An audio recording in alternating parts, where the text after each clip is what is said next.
hamma erkak kishida bo'ladi. Men uni qiynalib qoldim deb nima deydi, ko'pirtirib gapirishni yoqtirmayman. Lekin qiyin bo'lib qolgan. Juda qiyin vaziyatlar bo'ldi hayotda. Sinov keldi. Uni baribir bitta narsani men bildim. Xudoning plani har qanaqa bandanikidan zo'r bo'lar ekan.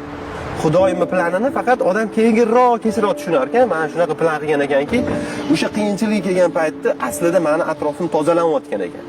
Qiyinchilik kelgan paytda, men qiynalib qolgan paytimda, men endi katta summa demayman.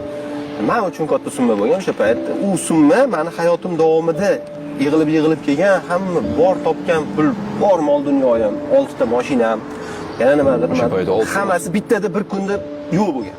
Bittada yo'q bo'lgan. Lekin o'sha ota rahmatlilar nasihatlarini eslab, o'ylab, tushkunlikka tushmadim, harakat qildim. Aytardilar-da, o'g'lim, biza tug'ilganimizda ishtonimiz ham bo'lmagan. Xudo shuncha narsani berdimi, yana beradi. Tushkunlikka tushma, o'ylama derdilar-da. Rizqing kafolatlangan derdilar. O'shani eslab, to'g'ri, shunaqa-yu. Shuncha narsani bergan, olib qo'ygan bo'lsa, bundan ko'pini yana beradi degan e'tiqod bilan tushkunlikka tushmadim.